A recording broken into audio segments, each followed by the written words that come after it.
Lost your network মানে তোমাদের দীপঙ্কর চলছে না?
Welcome to the final lecture, final TA session of Design of Steel Structures, topic Professor Damodar Maiti. I'm Jisha Chakraborty, one of the course teaching assistants. I'm a second year PhD student at the Indian Institute of Science, Bangalore. I'll start with a recap of the previous weeks. There are two broad branches of structural engineering: analysis and design. Analysis is the forward problem, where we will be given the structural dimensions, the boundary conditions, and the applied loads, and we have to find the response induced in the structure that can be in the form of stresses, forces, stresses, deflections, and strains. While design is the inverse problem, we're given the loads to withstand.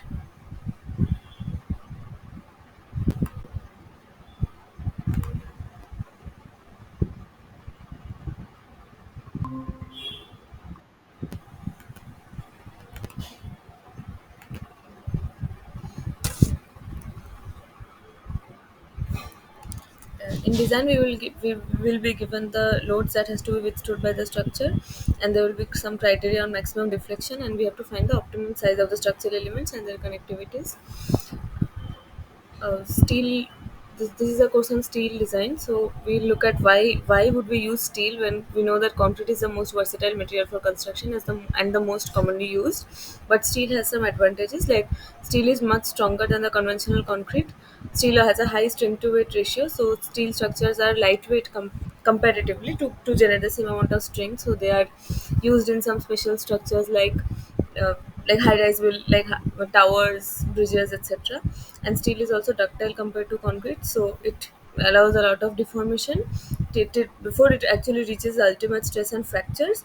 So it gives warning time, and that is why even in RCC design, when we have steel reinforcement inside concrete, we ensure that steel reaches its yield strength before concrete does. That is also due to the same criteria, due to ductility. But steel is much costlier than concrete, so in most buildings around us, like most residential buildings, we will see concrete being used, or in most institutional buildings steel is used more in specialized structures. The components individually and and the entire structure should has to withstand the loads throughout its lifespan, satisfying the serviceability criteria. To properly design a structure, we have to ensure it is economical to construct without compromising safety. So this is called cost effective design, and there are areas of study called reliability, where we study the safety, how to quantify the safety of a structure, and that with a certain standard set, like this amount of safety has to be there for these kind of structures. That depend on the type of structure, on the region of construction as well, like the inherent safety implied in our Indian standard codes may not be the same as that implied in other codes of other parts of the world. And striking this balance is, once we have struck this balance, we call it cost effective design. And this requires knowledge of the design procedure in detail. There are some mechanical properties of steel that are code. Indian Standard Code for Steel Design IS 800 says that we can take irrespective of the grade, the density, the modulus of elasticity or the Young's modulus, the Poisson's ratio, the modulus of rigidity, and the coefficient of thermal expansion. And the grade of steel is defined by its principal mechanical properties, the yield stress Fy and the ultimate stress Fu. These from the most commonly used steel that we generally use in design has Fy 250 and Fu 410 megapascal. So we call it Fu 410. We know that in RCC we used to use Fe 450 and Fe 500. Those are the ultimate stress of the steel grade, and that varies according to the steel grade. But these five properties generally do not show that much variation with the grade, so we can take these fix at these values. Now, in unlike in concrete structures, for steel structures we use certain process. The cross sections are kind of fixed. Like there are the stipulations provided in the code in SP61. These tabulates these sections, the geometrical details and the shape. Then some other properties like the weight per unit length, geometric dimensions, like, and some properties like modulus of moment of inertia, the elastic section modulus, and other dimensions for various types of steel sections. This is an I section or a joist. This is a C section or a channel. Angle section, T section. These are hollow sections, square, rectangle, circle. These are solid sections. These are bars, flats, and plates. They have dimensions much smaller than generally concrete sections. This is the or the elasticity curve of steel, which we get by performing a tensile test on a cylindrical specimen. We increase the tensile load applied in steps, and we have the cross sectional area. We do not take the deformed area; we just take the original area. We divide the applied force by that area, and that we note down as a stress. And then there are strain measurement devices like strain gauges. From that we can get the strain at each step, and we plot that with stress on the y-axis and strain on the x-axis. We know that x-axis is an independent variable, and that is what actually is the thing is that we apply a load on a material, then it undergoes deformation, and to resist that deformation, a stress generates inside the material, and that is what stress is. The stress, and to ensure equilibrium, that stress will be equal to the stress we are applying. But actually, what is meant by stress is the stress that is the resistive stress that is generated by the material. So here, strain is an independent variable and stress is a dependent variable. Though it might seem the opposite, because like it is sometimes you may perceive that the stress that we are applying is the stress that we are plotting, but that is not true. And so this is the shape that is obtained. The, the general shape, there can be the different grades of steel will show different patterns, but overall like this. A is the limit of proportionality, the point where the linear nature of the stress strain graph ceases. So that up to that the Hooke's law is followed, the stress is directly proportional to strain. B is the elastic limit, the limiting point for the condition that the material behaves elastically, but Hooke's law does not apply, so that part is non-linear.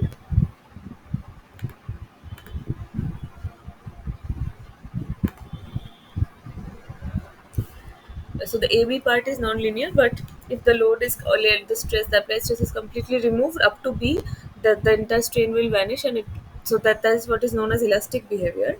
And if for most practical purposes, it can be assumed that limit of proportionality and elastic limits are the same. Beyond elastic limit, there will be some permanent deformation or permanent set when the load is removed. So even if the stress is completely removed, the strain will not become zero. C and D are the upper and lower yield points. They are very closely spaced, and they can be taken as to be 1 point instead of 2 points, after which the strain increases without correspondingly high increase in load or stress. So that's when the material starts to flow. The slope angle, up to C and D, we can see the slope angle. Though it is varying in this region, it undergoes a sharp change here. It becomes much flatter. That is what is known as plastic behavior. The even with a large amount of change in strain, the material is unable to generate a large amount of stress. So that that's a plastic behavior. and E is the ultimate or maximum tensile stress, the point when necking starts, and that is corresponding to the FU that we use. And F is the fracture point, the point where the material breaks. Some common modes of failure in steel structures are bending, local buckling, shear, shear buckling, web crushing and buckling, lateral torsional buckling. We have also encountered some other modes like web crippling. So all of these are related to the ultimate limit state or the collapse limit states. And bending and shear, we have encountered concrete structures. The buckling, the buckling becomes an issue in steel structures or in slender steel sections, where the cross sectional area, where there's a ratio of the cross sectional area with the length of the member, so that the more slender it is, the likelier it is to buckle. So that is a compressional mode of failure that doesn't arise when the member is under tension. And deflection is the serviceability limit state that is always there, irrespective of whatever material we are using. There will be some kind of deflection limit state to ensure that the purpose for which the structure was built is satisfied. Design philosophies, working stress method and the limit state method. In our code, in the current revisions of our course, we use limit state methods for most structures, and the basic philosophy is that the design action should be less than equal to the design strength. In limit state method, a partial safety factor is applied on both the action and the strength, so on both the load and the capacity. On load we apply a partial safety factor greater than 1, and on capacity we apply it less than 1, or we apply the factor in the denominator. So both of these we are approximating on the safer side, and the magnitude of the partial safety factor actually incorporates an inherent safety or reliability into the structure, into structure, or any kind of limit state. Basically the limit state is the limit state method. This name comes from the concept that any functionality of a structure, for example the deflection should not be more than 5 then what that we will write the limit state corresponding to that in terms of as the actual deflection that will come at the point where I'm checking minus 5 should be greater than equal to 0. That is a sorry, should be less than equal to 0. That is what I'll call my limit state, or 5 minus the deflection. For example, if it is a simply supported beam, we know the midpoint deflection, it will depend on the W on L. I forget the exact expression. I think 5 W L to the power 4 by 385, something like that. So that term, so it will be 5 minus that term should be greater than equal to 0. That is my limit state. Similarly for bending stress we know that for a simply supported beam with a UDL, the maximum bending moment is WL square by 8.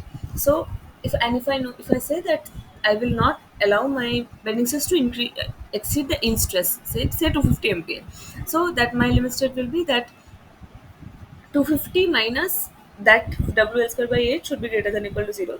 And now we have to put the factor of safety as well on that. So on 250 I might put a factor of safety in the denominator, and the WL square, that W part, I can put a factor of safety greater than 1. So that is how the limit state is designed, and that's where it gets its name. And so corresponding to every limit state, that is every requirement of of a structure, we correspondingly we can write a limit state, and each of those have some inherent safety due to the magnitude of the partial safety factors.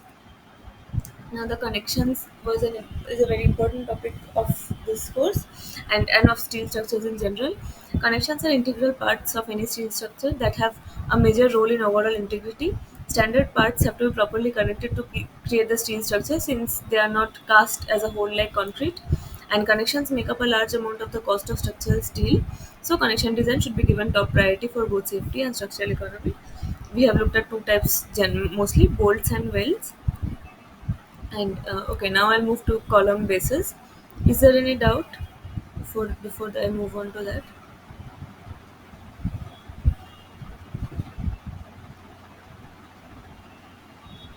Nothing, ma'am. Okay. I'll just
Sorry about that.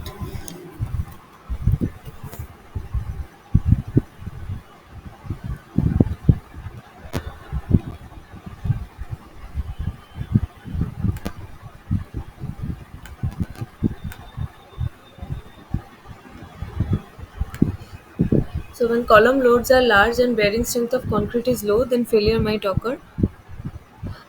Thus, column loads are first distributed on the steel column bases, which are placed on the concrete blocks. Base plate not only transfers the column load to the concrete block safely, but also keeps proper alignment of column and plan, ensuring verticality of the column and controls column deflections. Column bases are mainly Column bases are mainly subjected to bearing pressures from below and bending moments and shear forces. When soil has very low bearing capacity, large concrete blocks may become uneconomical, and in that case, grillage footing is resorted to. Column caps are the plates provided between the member transferring the reaction to the column and the top of the column. For example, column supporting beams or roof trusses as shown below.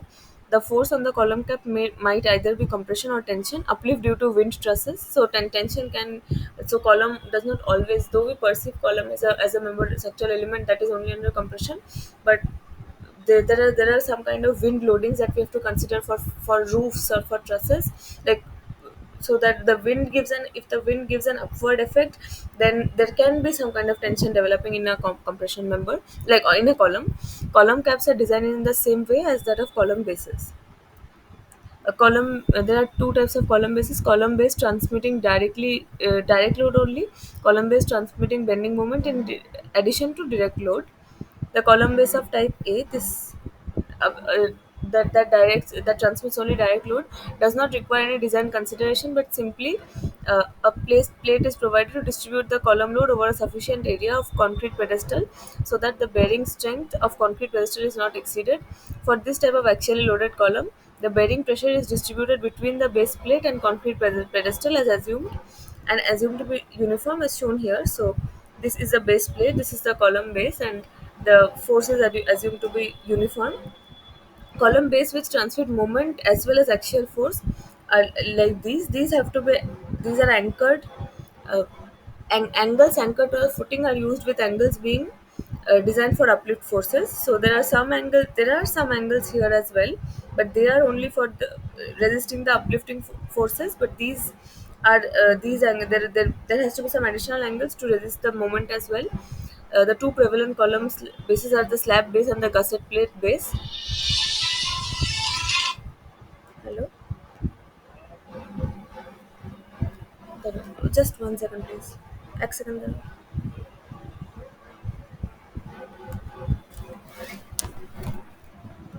হ্যাঁ কি বলছো? হ্যাঁ হ্যাঁ আমার আগের দিন অবধি ঠিক ছিল আমার, তার আগে তো মানে আমি এটা লাস্ট ইউজ করেছি, স্যাটারডে ইউজ করেছি, কিন্তু আজকে আবার মানে হচ্ছে না তো, তাহলে কাজ করছে না, কিন্তু ক্যামেরার এরকম ভাবে একদিনে তো কিছু হওয়া উচিত না, কারণ আমি ওই ওই ওটার সাথে কোনো সম্পর্ক আছে কি, যে আপনি ভাইরাস ওইটা দিয়েছিলেন? আচ্ছা তাহলে,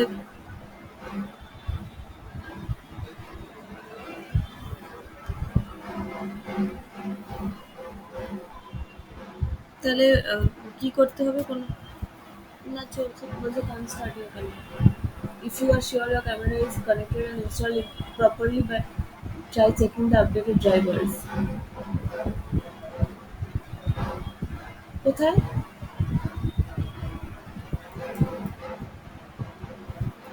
আচ্ছা তাহলে আপনি কবে আসতে পারবেন? আমরা এখন দেখবো, আপনাকে এসে দেখতে হবে।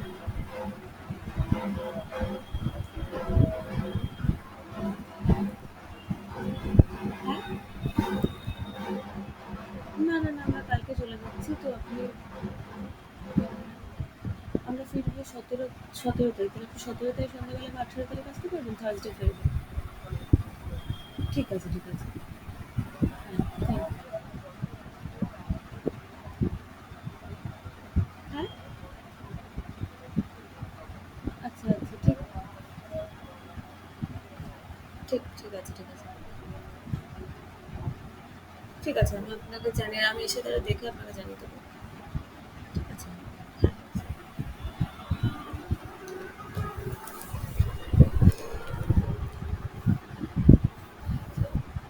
I'm really sorry I had to take the call.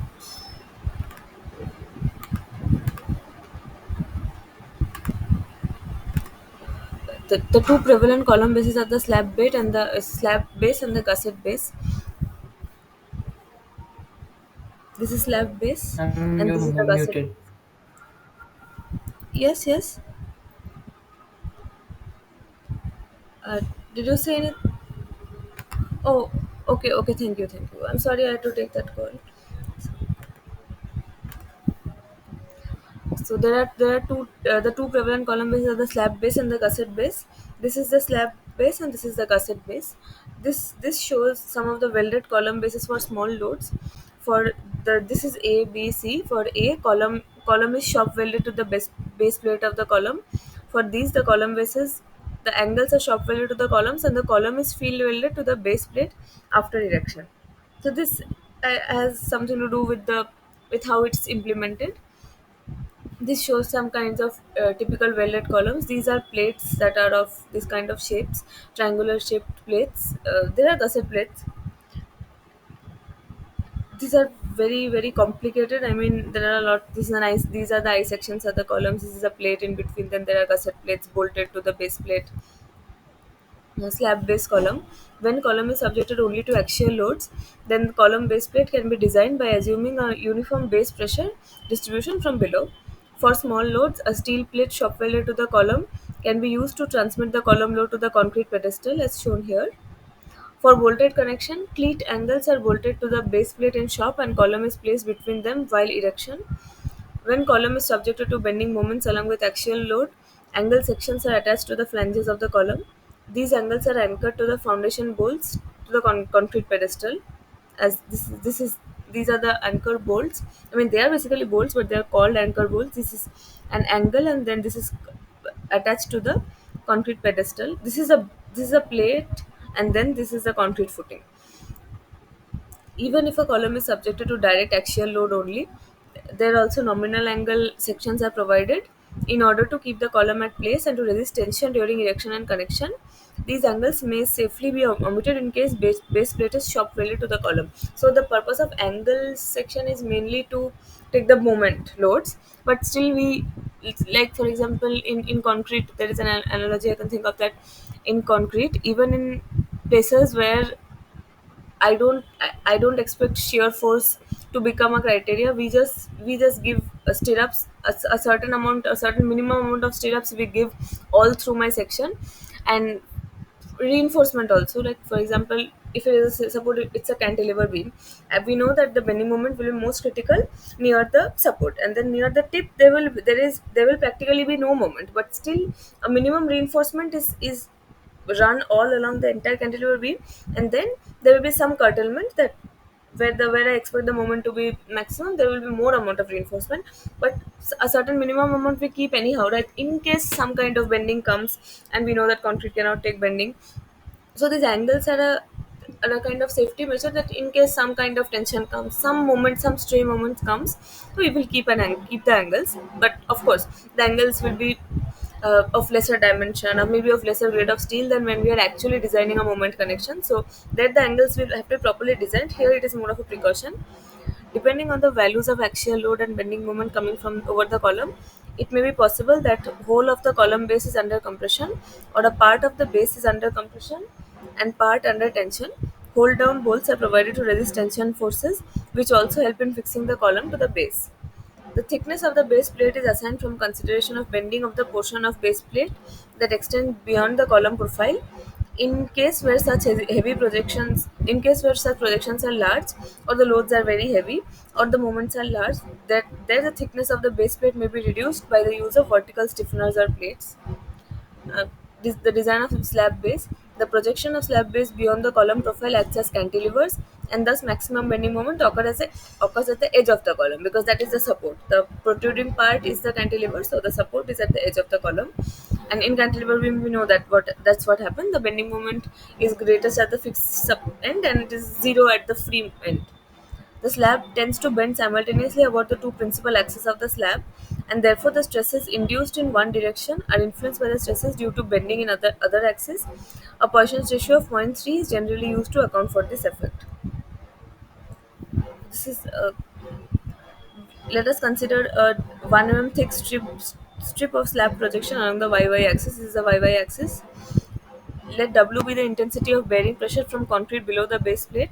Maximum bending moment is W into 1 into A square by 2. This is just, so basically W into A is the magnitude of load, A by 2 is the 1 is the dimension, and A by 2 is the distance. But like it's a uniformly distributed load, so we can assume that the moment for moment calculation we can assume it concentrated at the center point, so that lever the moment arm is A by 2. That's how we are getting this. Similarly, consider 1 mm thick strip of slab projection on x axis. This is the x axis. Maximum bending moment is WB square by 2. So this dimension is A, and this dimension is A, this is B. Basically this is the projection. 1 mm is the thickness, and the length of projection along the y-axis is A, and along the x-axis is B. So the net moment is, here we apply the Poisson's ratio, and they are in opposing senses. Since this moment and this moment are in opposing senses, they are cancel out. And if we take that YY is a major axis of bending, then there will be a minor axis bending given along the x-axis. So it's WA square by 2 minus zero point 0.3 WB square by 2. This is an expression. Moment capacity of the plate is given by 1.2 FYZE, where Z is the elastic section modulus of the base plate that we can get from SP6, or we know how to calculate that. Thus, moment capacity of 1 mm strip is uh, 1.5 Fy into 1 into Ts square by 6, where Ts is the thickness of the base plate. We equate these two. The M net, that is the basically the demand, and this is the capacity. By equating these, and then we have to apply the partial safety factor for the material. This is the YMO on the Fy. This is the Fy is the yield stress of the material, and we have to apply a factor of safety in the denominator. So from that we get the thickness of the slab as this. The thickness of the base plate is determined from this equation. It must be greater than the thickness of the column flange. Okay. Are there any?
Okay, I lost my connection. Up to where was I when the connection went?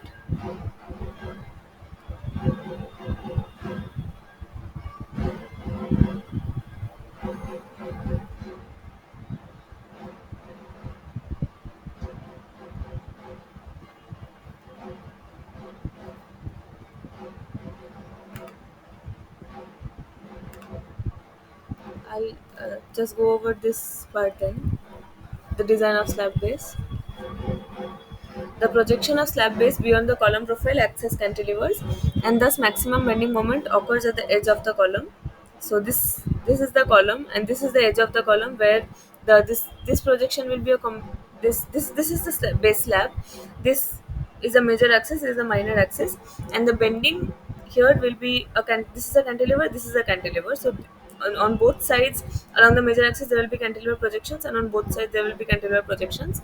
And since they are acting as cantilever, the maximum moment will be at the edge of the column, so here and here. And this is a fixed end apparently, and this is the free end.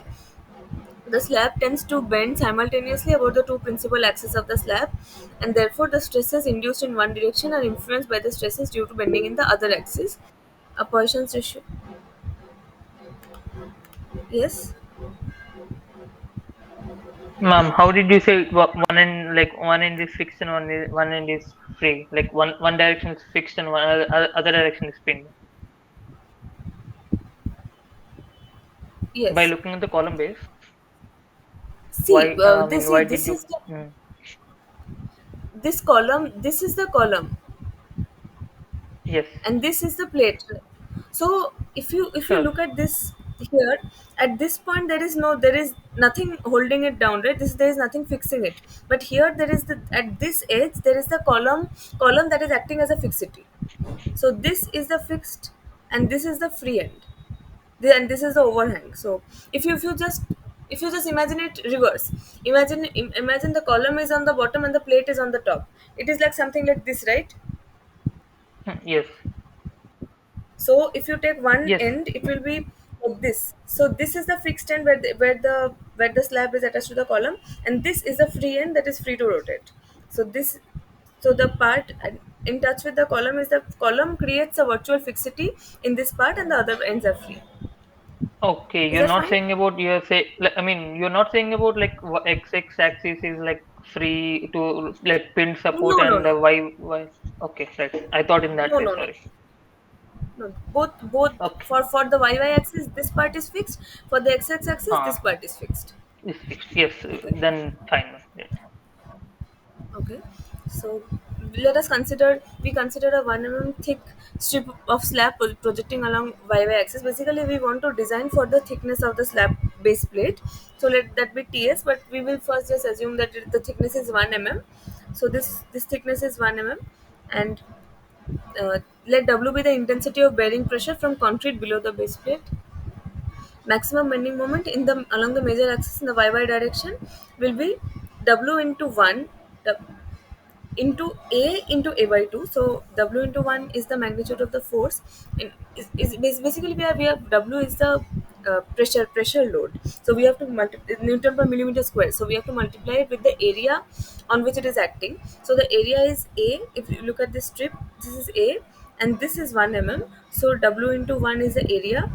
Sorry, A into 1 is the area, W is the pressure load. So multiplying that we get something of force magnitude, and that, since this is a uniformly distributed load, to get the moment we take the lever arm to be A by 2.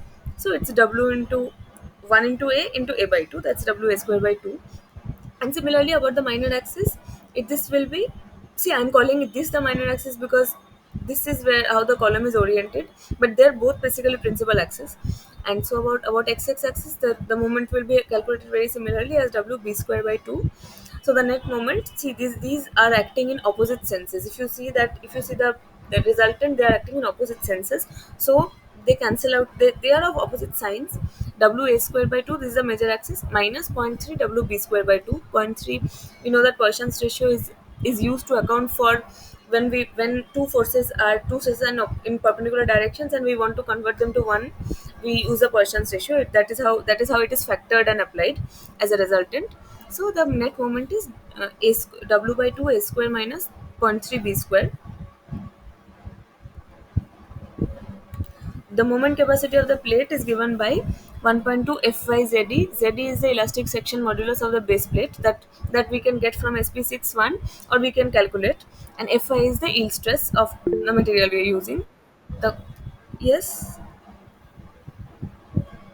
Yes, ma'am. And again you said like the moments W A square by 2 and W B square by 2, how they are opposite. They are perpendicular. yes, they are perpendicular. Oh, sorry, they are Uh, actually not we- opposite. I mean, if you See, consider they for are one corner, there will be like summation of those. and the combinations like with respect to corners, where we are considering, we will have like summation of two, and if other corner, if we go like it will be positive from y-axis and negative from the x-axis. In that way, we have combinations, right? Yes, yes. Can you repeat it once? I mean, I got what you're Okay. saying, but it, I mean, you mentioned that movement along y, what we calculated w square by 2, and movement wb square by 2, they were opposite, and you are just yes, like subtracting it. But I think that is not the case. yes, That is one yes. situation. I There was are other two situations. Yes. yes. So that's how the when we are writing stress in one direction, we write that if I'm writing the stress in x direction, I write sigma x minus Poisson's ratio into sigma y minus Poisson's ratio into sigma z. That is what we are using here. Okay. Okay. But that is like you're mentioning to make the perpendicular axis into to other axis. That was you used Poisson's ratio. That is what happens in Poisson's ratio, right? When if I want to find out the resultant about my major axis, a negative contribution comes from the perpendicular axis. Okay, and why it is in opposite direction? Can it also be in same direction, right? I mean, not in direction. I mean, why you are deducting the value, you can also add that, right? See, Because you are saying for in the, stress, for a normal stress consideration, if you see that, suppose I have a cylindrical block, I'm applying a load on it. This is my major axis. Okay, this I'm applying a okay. vertical load on it, and Hmm. then what happens is that due to this deformation, Hmm. some kind of elongation occurs in the this axis and this axis. Yes. So the Hmm. stress, so if the stress, if I'm applying a compressive load, if suppose I'm saying tension is positive, compression is negative, then in the major axis the force that I'm applying, suppose sigma yy, then sigma minus sigma yy is in a is a compressive way and a compressive sense, and in the perpendicular two directions it will become a tensile load. It will become a tensile stress, and the Poisson's ratio is applied on the perpendicular directions if we want to find out the overall stress in the major direction. That is what happens, right? Okay. Okay. Did you get that? Okay. But I mean, is there a situation where, I mean, if particular your example, this equation seems to be right. But is there a situation where these two things will add? I don't think I don't think that if the Poisson's ratio we are using it, I don't think they ever add up. I have Okay. to think Okay. about it a little, but as far as I know, I'll just confirm and let you know on Hmm. mail by tomorrow if I'll Sure, see. ma'am. But I don't think it should be positive. Got it. Okay. Right. Okay. So the moment capacity of the 1 mm strip is this 1.2 Fy into 1 into Ts square by 6, and we are equating the net moment to the this is my demand and this is my capacity, because Ts is what we want to design. Ts is a thickness. So we, from by equating that, we get, and then we have to apply a factor of safety on the Fy, that is as obtained as gamma, applied as gamma mo in the denominator. From that we get that the thickness of slab should be this. When the see when A and B are fixed, A and B of the these these dimensions of the column base are fixed. uh, I think something will be, it will have some service, like I know the column footing, the dimension of the column footing, and so I'm putting a steel footing on top of plate on top of that. So I think that dimension will already be fixed according to what kind of column footing we have, and then I just need to determine the thickness of the slab. So this is how the thickness is obtained, and now the thickness of the base plate should be greater than the thickness of the column flange. This is a requirement. Okay. Are there any questions? No, ma'am. Okay. Not about any of the previous classes also. I replied to your mail about the welding, the LC. I was going through it. I thought that, I mean, basically did you get my mail? Yes, ma'am. I have gone through your mail. So what I was thinking was that LC is said to be the distance. It's supposed to be the length of the weld. Now for bolts, it is that the bolts are always applied in uniform lines. So whether you go with Hmm. from this side or whether you go from this side, you will see that the distance of the bolt from the edge will be same in both cases. But Yes. if the weld is Hmm. uneven on both sides, since we have to take the length of the welt, I think that's why they are averaging out. In fact, in one of the questions I even saw that they were taking the longer length, just as LC. Suppose this is 150, this is 50, they are taking Hmm. 150. Hmm. Okay. I Hmm. think Hmm. that's Hmm. kind Hmm. of an approximation there. So if the but the most in most examples I've seen they're taking the average of two. So that could be Okay. a I mean, average of representative two. You're length. saying even for uneven length. I mean, Yes, yes. another examples you have. Okay. Acha. Okay. See, if the two is the example that you sent actually has 75 on both ends, so that will be Hmm. 75. But Okay. if it was 80 and 60, they will also take an average, and like if it was 80 and 70, they will also take an average and call it 75. That's what I got Oh. the feeling of. Mm-hmm. Mm-hmm. Okay, man. Okay. Yes. Okay. Other than this, I Okay. have doubt in one of the problem. Yes. Can I go through that? I Will mean, you share is the your screen? class over or shall we? Yes, Yes, ma'am, I yes, will. it's over. You can ask questions. Okay, ma'am, I will share the screen. Okay, I'll stop sharing.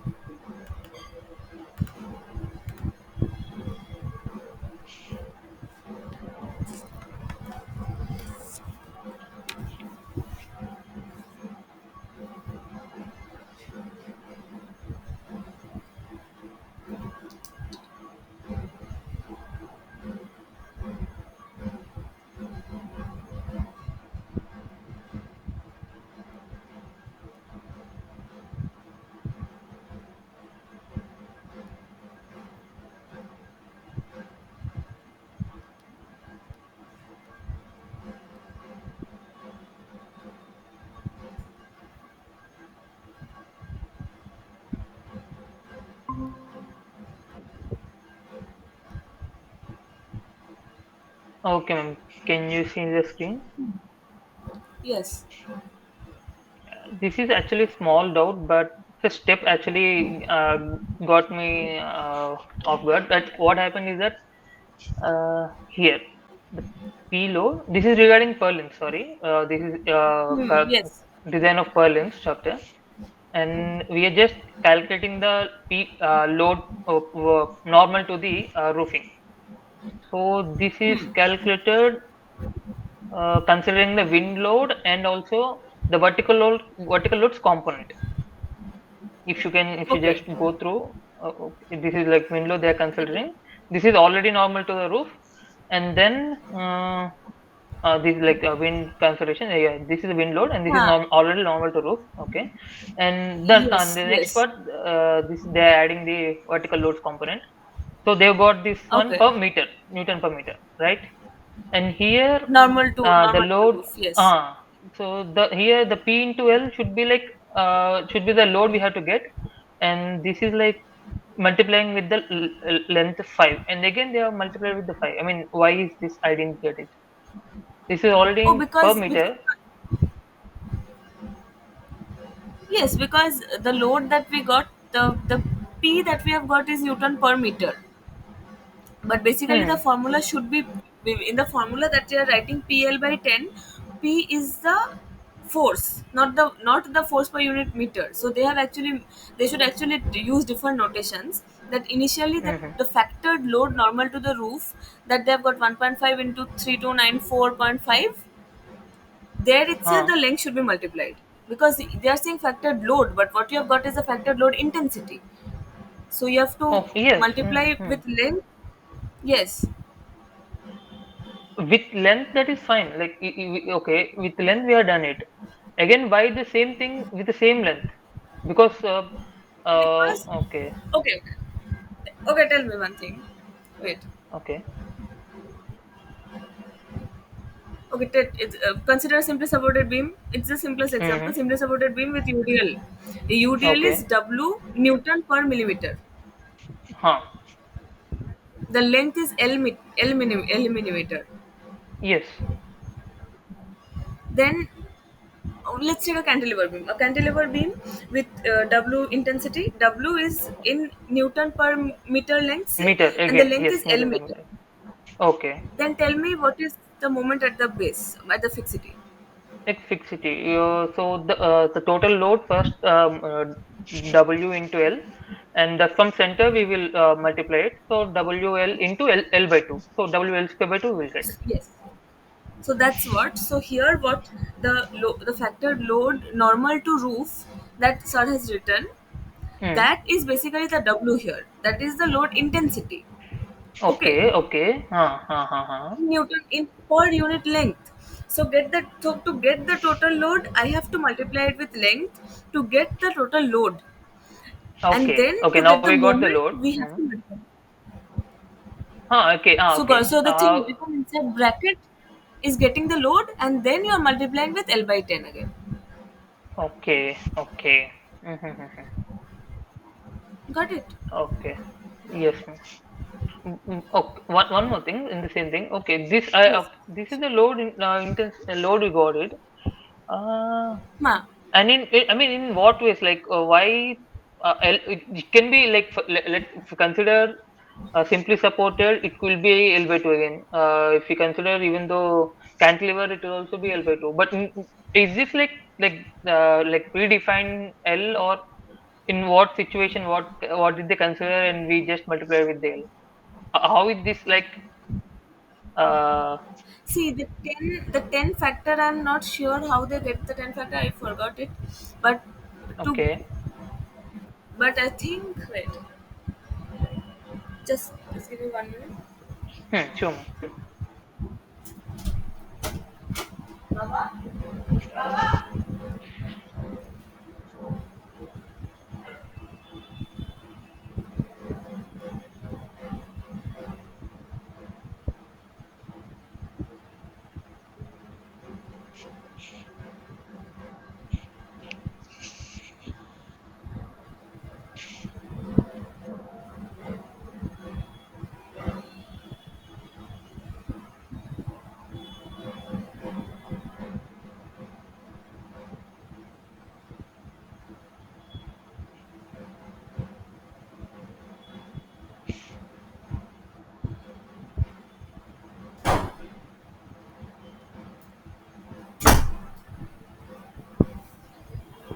Yes. So CP in simply supported beam, the this formula will basically be, if I express in terms of PL, then it will be PL by 8. You know that that's WL Hmm. square by 8.